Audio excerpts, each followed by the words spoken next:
Hello नमस्कार दोस्तों, एक बार फिर से आपका बहुत बहुत स्वागत है हमारे यूट्यूब चैनल आरंभ एजुकेशन पर। और मैं हूं मनीष सर्वे। हमारी जो डेली एमसीक्यू की जो सीरीज चल रही है, आज उसमें एक नया वीडियो है जो सारे एग्जाम से रिलेटेड होते हैं हमारे क्वेश्चन। तो बिना किसी देरी के हम अपने पहले क्वेश्चन पे जाते हैं। पहला क्वेश्चन क्या है हमारा, देखिए। पहला क्वेश्चन है, where is the world first 3D printed temple located in India. तो इंडिया में कौन सी जगह पे 3D प्रिंटेड पहला जो 3D प्रिंटेड टेम्पल जो बना हुआ है वो कहाँ कौन सी जगह पे लोकेटेड है। तो हमारा पहला ऑप्शन है गुजरात, दूसरा ऑप्शन तेलंगाना, तीसरा option C, option D Odisha, और ऑप्शन डी बिहार। तो हर बार की तरह आप थोड़ा टाइम लीजिए और कोई भी क्वेश्चन एक टिक कर दीजिए। ओके, चलो। करेक्ट आंसर इस क्वेश्चन का हमारा है तेलंगाना। डन। तेलंगाना में 3D प्रिंटेड टेम्पल बनाया गया। अभी ये होता कैसे, जैसे देखिए इसको, इस टेम्पल को बनाया गया है 3D प्रिंटेड टेम्पल जो है पहला ही। अब इसमें होता क्या है कि मशीन के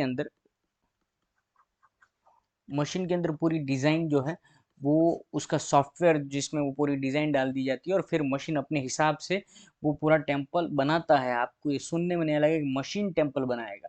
लेयर बाय लेयर, कंक्रीट का लेयर बाय लेयर बनाता जाएगा। आपको सिर्फ उसमें क्या करना है, उसमें एक डिज़ाइन एड कर दिया और उसके हिसाब से वो पूरा टेम्पल खत्म, ये पूरा टेम्पल जो है उसका कार्य खत्म हो जाएगा। और ये तकरीबन 5 महीने के अंदर जो ये मंदिर को बनाया गया है, रेडी किया गया है। डन। ओके। तो लेयर बाय लेयर सिर्फ ऐड करना होता है, डिजाइन ऐड करनी होती है डिजाइनर के द्वारा, फिर मशीन अपने हिसाब से वो उसी हिसाब से एकदम एक्यूरेटली वो टेम्पल या तो कोई भी स्ट्रक्चर है वो बना के देगा। ये 3D प्रिंटेड जो टेम्पल पहला इंडिया में बना वो तेलंगाना में लोकेटेड है। तेलंगाना में अगर मैं एग्जैक्ट जगह बताऊं तो तेलंगाना में जगह है बुरुगुरु पल्ली इन सिद्दीपेट तेलंगाना। तेलंगाना सिद्दीपेट डिस्ट्रिक्ट जो है तेलंगाना का, वहाँ पे लोकेटेड है। यहाँ तक क्लियर। ओके। तेलंगाना के बारे में और कुछ बातें जान ले, जैसे यहाँ पे जो अभी नए सीएम बने कौन है, अन्नुमुला रेवंत रेड्डी, ये यहाँ पे सीएम बने हुए हैं। और तेलंगाना के गवर्नर के बारे में आपको बताऊं तो जश्नुदेव वर्मा यहाँ पे गवर्नर है। तेलंगाना के बारे में और आगे बात बताऊं तो यहाँ पे नेशनल पार्क की बात करें तो मग भृगवानी भृगवानी नेशनल पार्क यहाँ पे तेलंगाना में है। और दूसरा अगर मुझे नेशनल पार्क याद आ रहा है तो वो है महावीर हरीना वनस्थली नेशनल पार्क, ये तेलंगाना के अंदर है। डन। तो ये तेलंगाना के बारे में बात होगी। अब अगर मैं गुजरात के बारे में बताऊं आपको, तो गुजरात के सीएम जो है वो भूपेंद्र पटेल गुजरात के सीएम है। गुजरात के गवर्नर जो है वो आचार्य देवव्रत। डन। अगर गुजरात के नेशनल पार्क की बात करूँ तो मैं वांसदा नेशनल पार्क गुजरात के अंदर है, वांसदा।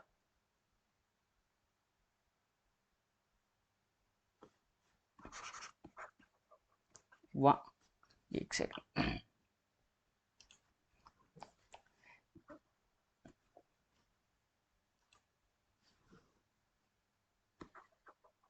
वांसदा नेशनल पार्क और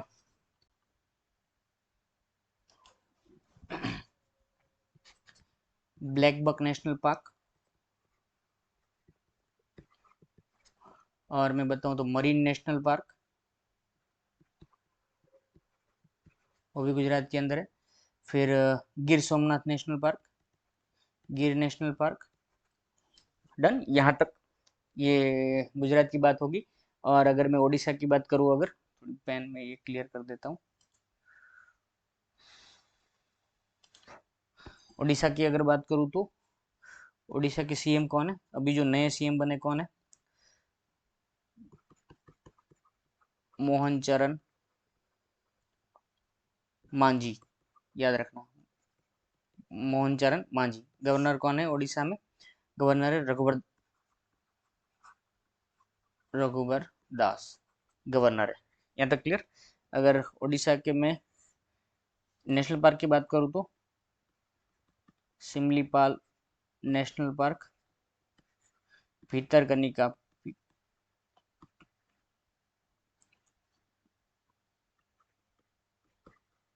भितरकनिका नेशनल पार्क कहाँ पे?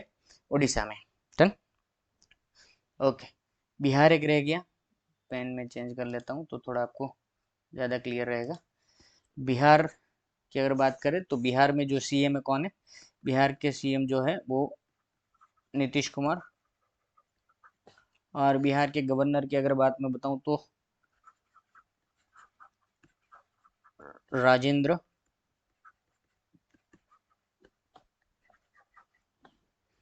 एल केरकर। राजेंद्र एल केरकर जो है वो गवर्नर है बिहार के, और नीतीश कुमार सीएम है। कौन सी पार्टी से नीतीश कुमार? जेडीयू से। इससे पहले भी मैंने आपको बताया था, जनता दल यूनाइटेड। और बिहार के अंदर सिर्फ एक ही नेशनल पार्क है, वो है वाल्मीकि नेशनल पार्क। डन यहाँ तक? ओके चलो, बिना किसी देरी के हम अब नेक्स्ट क्वेश्चन पे जाते हैं अपने। ये रहा हमारा टेम्पल। नेक्स्ट क्वेश्चन क्या है हमारा? Which of the following state does not share boundary with Myanmar? कौन सा स्टेट है जिसकी बाउंड्री म्यांमार के साथ शेयर नहीं होती? कौन सा? तो फर्स्ट हमारा ऑप्शन क्या है? नागालैंड। सेकंड ऑप्शन क्या है? मणिपुर। थर्ड ऑप्शन क्या है? अरुणाचल प्रदेश। फोर्थ ऑप्शन क्या है हमारा? असम। तो आप अपना 5-10 सेकंड लीजिए और कोई भी एक आंसर टिक कीजिए। ओके चलो, करेक्ट आंसर है असम, हमारा करेक्ट आंसर है। डन, असम हमारा करेक्ट आंसर है। अगर पहले इसको देख लेते, मैप देख लेते। देखो यहाँ पे ये म्यांमार की अरुणाचल प्रदेश के साथ उसकी बॉर्डर शेयर हो रही है। नागालैंड म्यांमार के साथ बॉर्डर शेयर कर रहा है। मणिपुर म्यांमार के साथ बॉर्डर शेयर कर रहा है। मिजोरम म्यांमार के साथ बॉर्डर शेयर कर रहा है। लेकिन ये आसाम जो है उसकी बॉर्डर म्यांमार के साथ शेयर नहीं करती। वो एक ही जो है यहाँ पे भूटान के साथ बॉर्डर शेयर होती है, जो एक कंट्री है। यहाँ तक क्लियर? अरुणाचल प्रदेश क्या कैपिटल है अरुणाचल प्रदेश की? ईटानगर, याद रखना। नागालैंड की क्या कैपिटल है? कोहिमा। मणिपुर की क्या कैपिटल है? इम्फाल। मिजोरम की क्या कैपिटल है? आइजवाल। क्लियर? आसाम की क्या कैपिटल है? दिसपुर। यहाँ पे मेघालय, मेघालय की क्या कैपिटल है? शिलोंग। यहाँ पे भूटान, भूटान की क्या कैपिटल है? थिम्पू। यहाँ पे सिक्किम, सिक्किम की क्या कैपिटल है? चलो, सिक्किम की कैपिटल।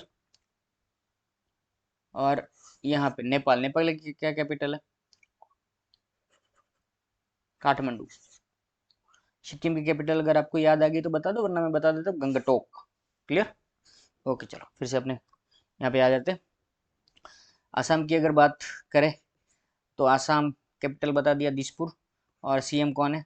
हेमंत बिश्व शर्मा। हेमंत बिश्व शर्मा यहाँ पे सीएम है। और अगर मैं बात करूं गवर्नर की तो लक्ष्मण आचार्य, लक्ष्मण प्रसाद आचार्य।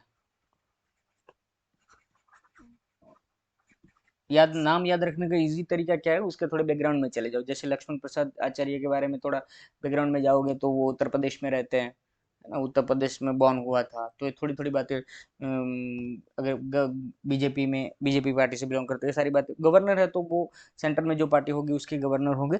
लेकिन थोड़ा बैकग्राउंड में चले जाओगे तो नाम याद रखना कोई मुश्किल नहीं। आसाम के नेशनल पार्क बहुत इंपॉर्टेंट है दोस्तों। अगर आसाम के नेशनल पार्क याद रख दिए तो बहुत काम की बात, ये बहुत काम आएगा। अगर 6-7 तो कुछ है जो मुझे याद आ रहे हैं। पहले अगर मैं बताऊं तो डिब्रू शिकोय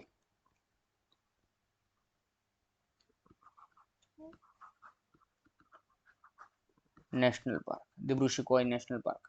थर्ड अगर मुझे याद आ रहा है तो दिहांग नेशनल पार्क। फोर्थ अगर मुझे याद आ रहा है, पहले डी याद रखना, डिब्रूगढ़ और दिहांग। फिर मानस नेशनल पार्क। फिर दूसरा जो है वो एम के बाद एन, नामेरी नेशनल पार्क। फिर R, royal Manas national park, फिर दूसरा आर रेमोना नेशनल पार्क, फिर काजीरंगा नेशनल पार्क, और 8th Orang national park. Then दिब्रुची को याद रखना है, डी पहले लिख देंगे, दिब्रुची को ध्यान, फिर MN Manas national park, Nameri national park, RR royal Manas national park, Raimona national park, Kaziranga national park, Orang national park. चलो यहाँ तक हो गया। फिर मैं आपको बता देता हूँ थोड़ी बातें अरुणाचल प्रदेश के बारे में, थोड़ा डिस्कस कर लेते हैं क्या अरुणाचल प्रदेश के बारे में। अरुणाचल प्रदेश कौन है CM? पेमा खांडू। डन। कौन है गवर्नर? KT परनेक। KT परनेक वो वहां के गवर्नर है अरुणाचल प्रदेश। अरुणाचल प्रदेश के बारे में बताऊं तो वहां पे 2 नेशनल पार्क आपको याद रखने, नामदफा नेशनल पार्क और moulding national park. 2 national park आपको याद रखने अरुणाचल प्रदेश। यहाँ तक क्लियर? अरुणाचल प्रदेश की कैपिटल मैंने आपको पहले ही बता दी, ईटानगर याद रखना है। डन। चलो मणिपुर की बात कर लेते हैं। मणिपुर का कैपिटल मैंने आपको बताया था इम्फाल। मणिपुर में जो अभी बहुत मसला चल रहा है 2 कम्युनिटी के बीच में और हालत स्टेट की बहुत ही खराब है, तो मणिपुर के बारे में रीड करते रहना, कहीं ना कोई एग्जाम में आपको जरूर देखने को मिलेगा। तो यहाँ पे CM की बात करें तो एन बीरेन सिंह, और यहाँ पर भी वही गवर्नर है जो आसाम में, लक्ष्मण प्रसाद आचार्य। ये हो सकता है, कोई नई बात नहीं है, कोई ऐसी बात नहीं है कि नया हो, एक ही गवर्नर 2 स्टेट में काम कर सकते हैं। डन। हाँ, 2 स्टेट के गवर्नर हो सकते हैं, जैसे लक्ष्मण प्रसाद आचार्य आसाम और लक्ष्मण प्रसाद आचार्य ये मणिपुर के भी गवर्नर है। यहाँ तक क्लियर दोस्तों? ओके चलो यहाँ पे एक ही नेशनल पार्क आपको याद रखना है,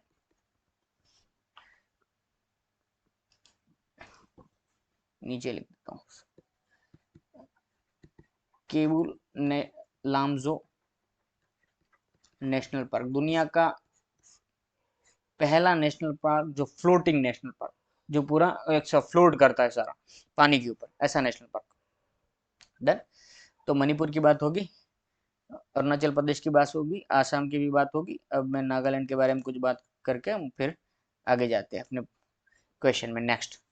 तो नागालैंड को यहीं पे डिस्कस कर लेता हूँ मैं। चलो नागालैंड के बारे में अगर बताऊं मैं आपको, तो कोहिमा कैपिटल डिस्कस हो गया हमारा। यहाँ पे CM की बात करूं तो मैं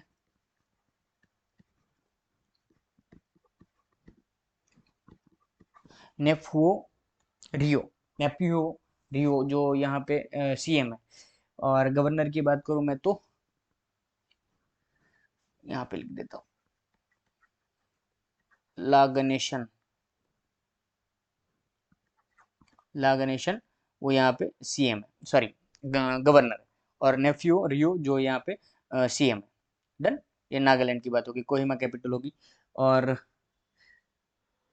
एक नेशनल पार्क मुझे याद आ रहा है, वो टांगकी नेशनल पार्क, टांगकी नेशनल पार्क।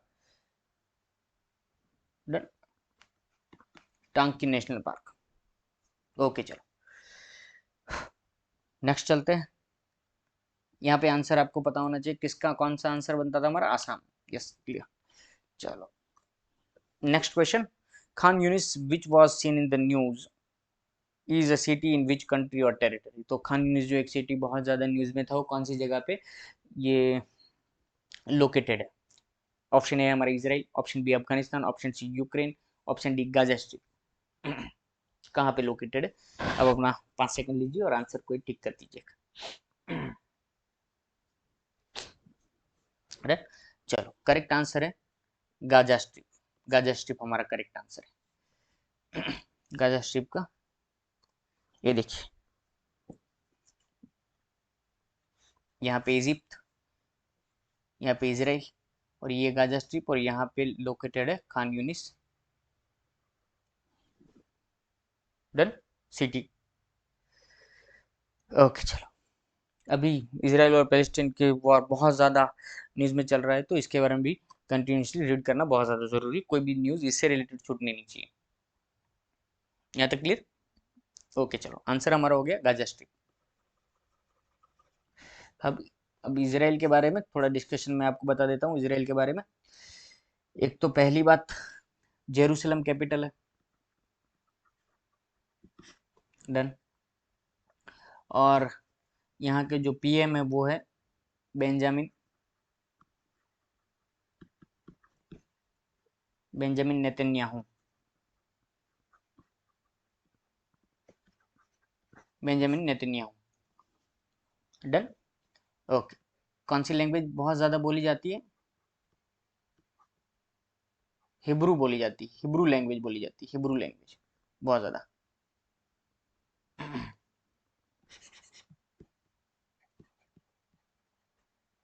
हिब्रू लैंग्वेज बहुत ज़्यादा इसराइल में बोली जाती है। और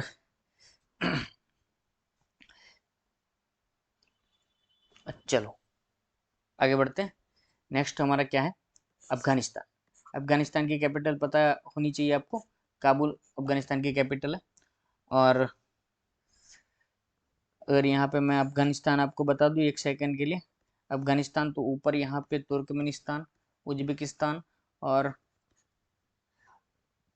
तजिकिस्तान, यहाँ पे ये कंट्री नॉर्थ में है। चाइना नॉर्थ ईस्ट में चाइना है, ईस्ट में पाकिस्तान है।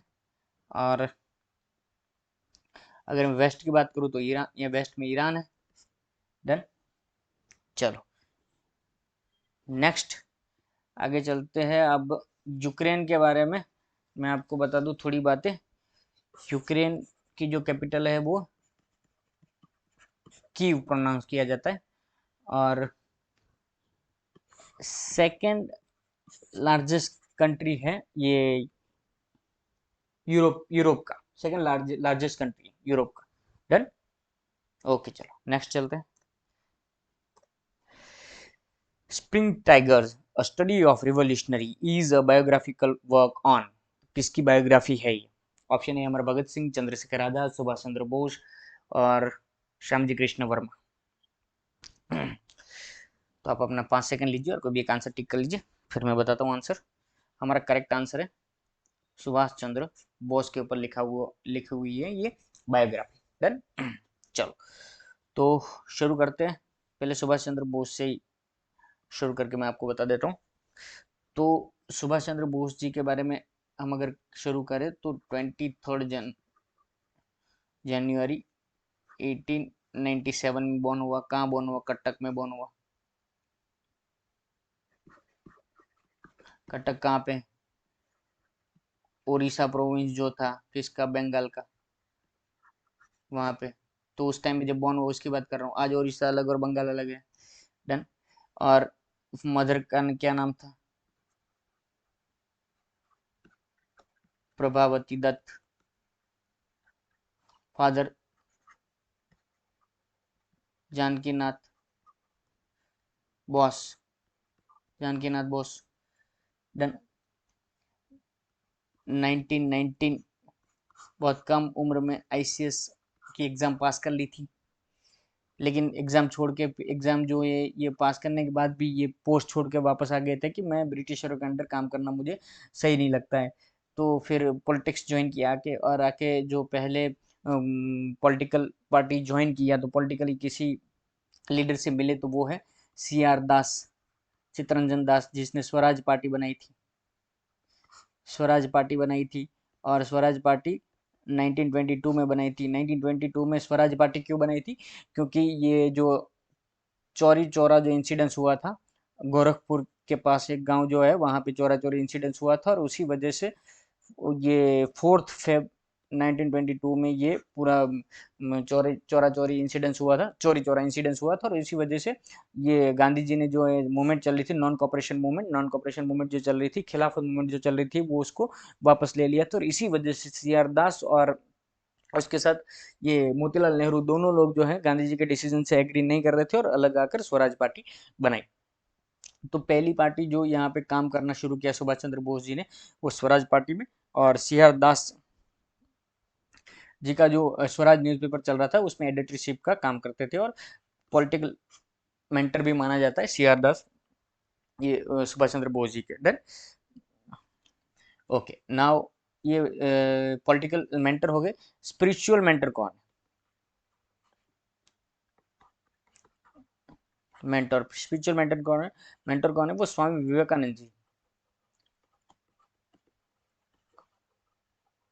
स्वामी विवेकानंद जी को मानते हैं स्पिरिचुअल मेंटर, धार्मिक गुरु अपने मानते हैं। और स्वामी विवेकानंद जी के बारे में हमें पता होना चाहिए कि रामाकृष्ण मिशन शुरू किया था 1897 में। डन। तो जब सुभाष चंद्र बोस जी का जन्म हुआ तभी रामकृष्ण मिशन स्वामी विवेकानंद जी ने ये मिशन शुरू किया था। यहाँ तक क्लियर समझ में आ रहा है आपको दोस्तों? ओके। तो एक और बात अगर सुभाष चंद्र बोस जी के मैं बारे में बताऊं, तो सुभाष चंद्र बोस जी ने टाइटल दिया था गांधी जी को फादर ऑफ नेशन का। डन। और सुभाष चंद्र बोस जी ने ये नारे भी दिए थे जय हिंद की।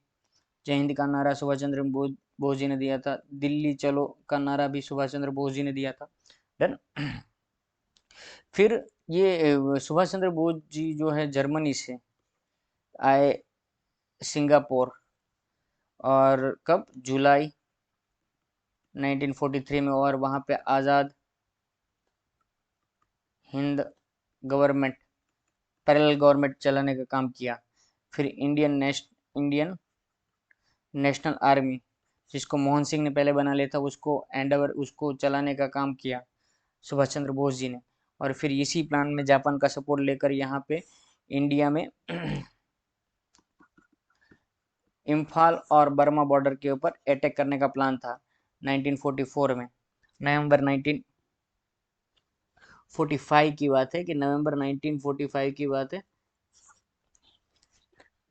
ये पूरा प्लान ये यहाँ पे देखिए 1944 में ये बर्मा और इम्फाल बॉर्डर से अटैक करने का प्लान था, और ये जो पूरी इंडियन आर्मी जो है यहाँ पे पहुंच गई थी। लेकिन यहाँ पे सपोर्ट किसका था? जापान के सपोर्ट से यहाँ पे पहुंच गई थी। लेकिन फिर हुआ क्या कि यहाँ पे अटैक करना था इंडिया के ऊपर, लेकिन एग्जैक्टली किसके ऊपर? ब्रिटिश आर्मी के ऊपर। इंडिया में करना था लेकिन ब्रिटिश आर्मी के ऊपर करना था, तो इंडिया को इंडिपेंडेंट कराने के लिए। तो 1914 में ये प्लान था। बर्मा यहाँ पे बॉर्डर पे पहुंच भी गए थे। लेकिन हुआ क्या कि 6 अगस्त 1945 और 9 अगस्त 1945 को जब अमेरिका ने अटैक कर दिया जापान के ऊपर, तो जिसकी वजह से, जिसके दम पे हम यहाँ पे लड़ने के लिए रेडी हुए थे, ब्रिटिशरों को हराने के लिए रेडी हो, मतलब ये पूरा प्लान बना रहे थे, और इम्फाल और ये बर्मा बॉर्डर पर पहुंच गए थे, वो कंट्री खुद ही हार गया, उसकी खुद हालत खराब हो गया। हिरोशिमा और नागा पहले हिरोशिमा और फिर बाद में नागासाकी के ऊपर अटैक करके उसकी कमर तोड़ दी। तो फिर हमारा तो फिर कोई, जिसकी वजह से हम ये आगे बढ़ रहे थे, वो ही सपोर्ट ही नहीं रहा, तो फिर तो ये अटैक होना और वॉर होना तो पॉसिबल ही नहीं था ब्रिटिश आर्मी के ऊपर करना। डन। तो यहाँ से जो आर्मी के लोग यहाँ पे पहुंचे थे इंडिया में, बर्मा और इम्फाल बॉर्डर पर, उसको पकड़ के उसका ट्रायल चला गया, और उसी वजह से इंडिया में बहुत बड़ा मूवमेंट भी, फिर से लोगों का सेंटिमेंट भी हर्ट हुआ था इस वजह से। यहाँ तक क्लियर? ये सुभाष चंद्र बोस जी के बारे में मैंने थोड़ी बातें आपको बता दी। अब करेक्ट आंसर हमारा याद रखना, भूल मत जाना, सुभाष चंद्र बोस जी है, जिसके ऊपर यहाँ पे देख लीजिए ये बुक है जिसके बारे में बात हो रही थी। Subhash Chandra Bose the springing tiger. Done. अब कुछ और भी हमारे हीरो यहाँ पे है, नेशनल हीरो, तो उसके बारे में बात करना जरूरी है। जैसे भगत सिंह जी हैं, तो भगत सिंह जी के बारे में मैं आपको बताऊं तो डेट आपको हमेशा पता ही रहनी चाहिए। 28 सितंबर 1907 में बॉर्न हुआ था। कहाँ पे बॉर्न हुआ था? बांगा एक जगह है पंजाब प्रोविंस, आज वो पाकिस्तान में, वहां पे बॉर्न हुआ था। और सोशलिज्म में बिलीव करने वाले इंसान थे, सोशलिज्म। और जेपी सॉन्डर को मारा था 17 दिसंबर 1920।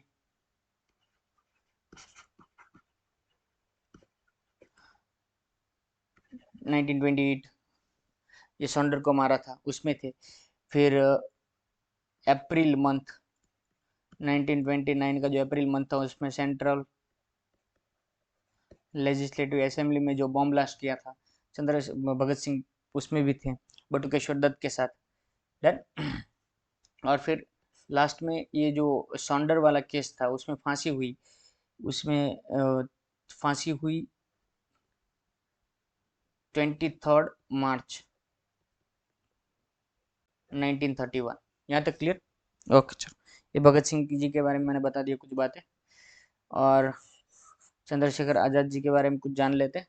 कलर चेंज कर लेता हूँ तो आपको थोड़ा क्लियरिफाई रहेगा, समझने में क्लियरिटी आएगी।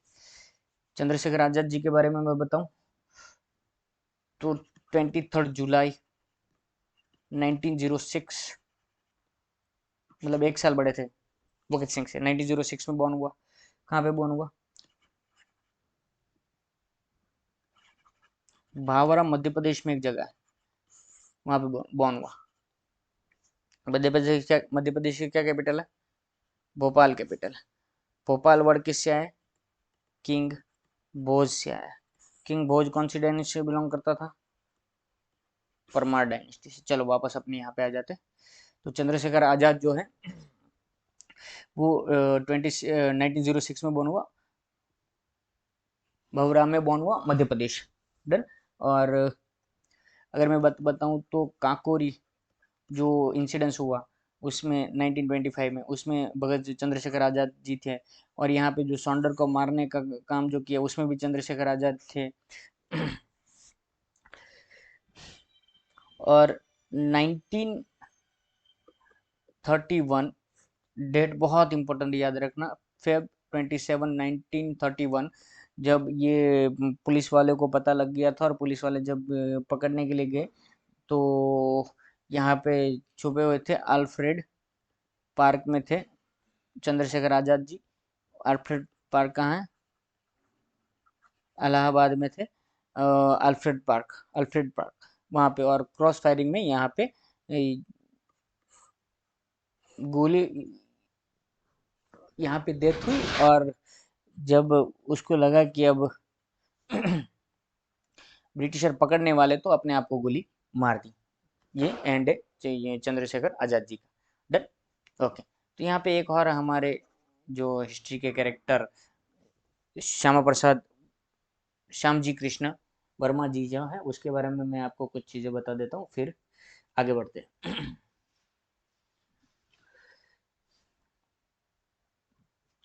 एक तो इंडिया हाउस कहाँ पे? लंदन में बना है इंडिया हाउस, लंदन। हम्म, इंडिया हाउस लंदन। और कहाँ से थे, एक और बात आती, ये मांडवी, मांडवी कच्छ में जो जगह है वहां से बिलोंग करते थे श्याम जी कृष्ण वर्मा जी। चलो नेक्स्ट चलते हैं। Who was the instituted the national council of education? National council of education किसने बनाई?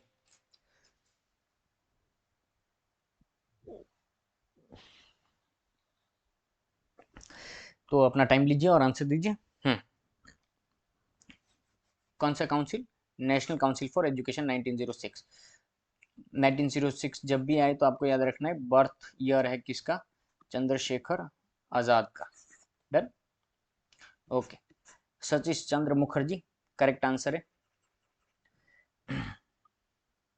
सतीश चंद्र मुखर्जी ने बनाया था नेशनल काउंसिल ऑफ एजुकेशन। क्यों बनाया था? क्योंकि उस टाइम पे जितने भी ब्रिटिशर ऑफिसर थे, उसका फोकस था कि एजुकेशन दिया जाए इंडियन लोगों को,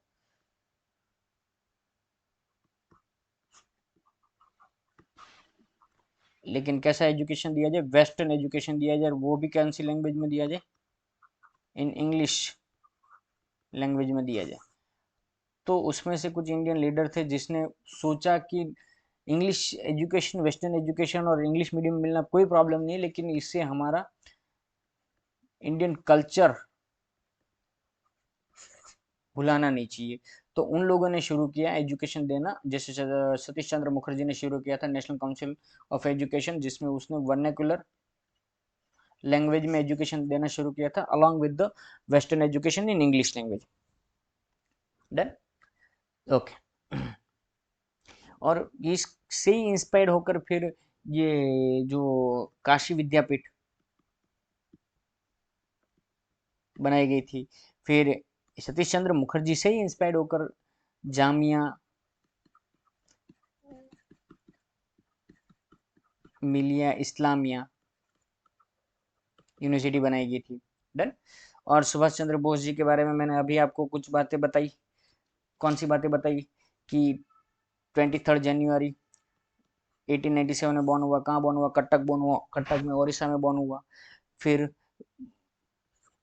प्रभावती दत्त माता का नाम था और जानकीनाथ बोस पिता का नाम था। 1919 में जो है आईसीएस ऑफिसर बन गए थे। फिर मैंने बताया कि पॉलिटिकल पार्टी ज्वाइन की थी, वो स्वराज पार्टी थी, सी आर दास की स्वराज पार्टी थी। फिर पॉलिटिकल गुरु थे, स्पिरिचुअल गुरु जो है स्वामी विवेकानंद जी को मानते थे। स्वामी विवेकानंद जी ने रामकृष्ण मिशन बनाया था, ये मिशन चलाया था 1897 में, वो मिशन चलाया था। फिर एक, हाँ, अभी ये सारी रिवीजन में एक और बात याद है कि सुभाष चंद्र बोस जी के बारे में, कि हरिपुर सेशन जो हुआ था इंडियन नेशनल कांग्रेस का, उसमें प्रेसिडेंट बने थे 1938 में। हरिपुर सेशन में इंडियन नेशनल कांग्रेस का जो सेशन हुआ उसमें प्रेसिडेंट बने थे। दूसरा त्रिपुरी सेशन जो हुआ, त्रिपुरी सेशन जो हुआ उसमें भी 1939 में ये प्रेसिडेंट बने थे सुभाष चंद्र बोस। डन। तो दो बातें नहीं ऐड होगी हमारी इंफॉर्मेशन में। और फिर ये गांधी जी के साथ अनबन की वजह से, आइडियोलॉजिकल अनबन की वजह से, ये कांग्रेस, इंडियन नेशनल कांग्रेस छोड़ दिया था और फॉरवर्ड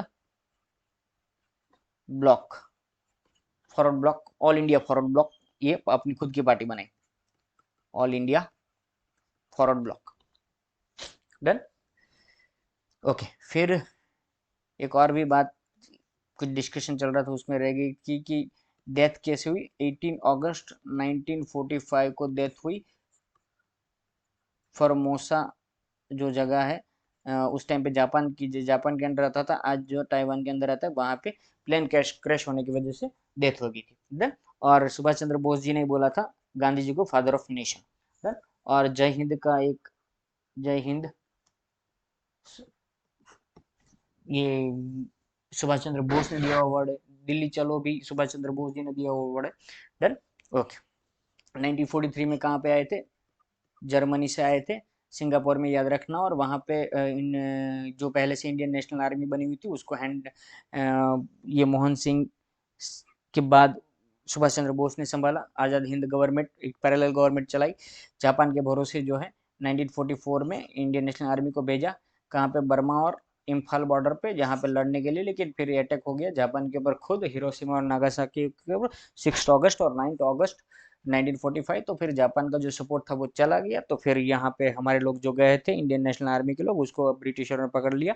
कौन सी? इम्फाल, इम्फाल और बर्मा बॉर्डर से। डन। बर्मा जो है वो आज का म्यांमार, और इम्फाल जो है मणिपुर का कैपिटल। इससे पहले मैंने आपको बताया। डन। और मणिपुर के सीएम के बारे में मैंने बताया था, N Biren Singh. Done, okay, चलो।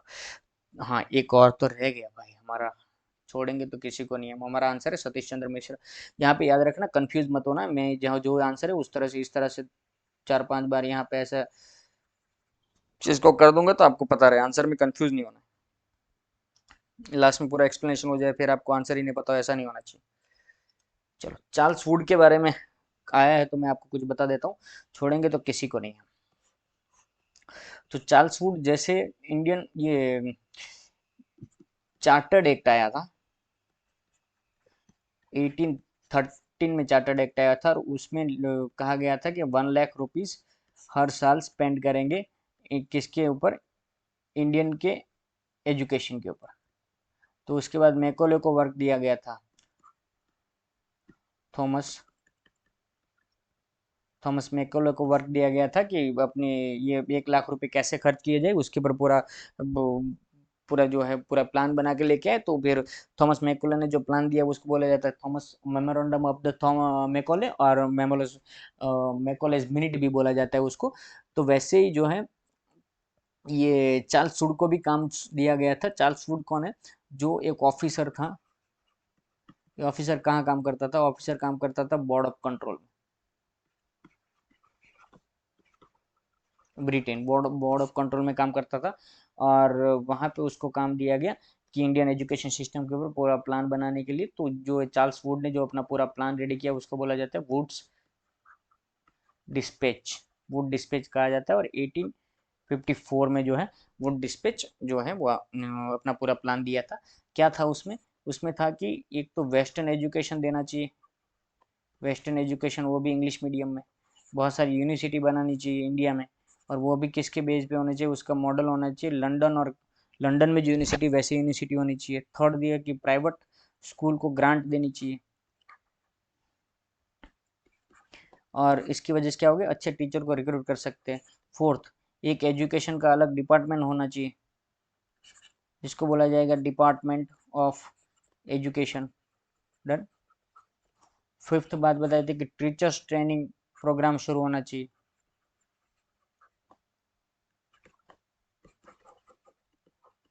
रेगुलर उसको टीचर ट्रेनिंग देनी चाहिए टीचर को। तो ये इंडियन के एजुकेशन के लिए ये सारे लोग इतना ये जो काम, ये चार्ल्स वुड का जो रिपोर्ट था उसमें ये कहा करा गया।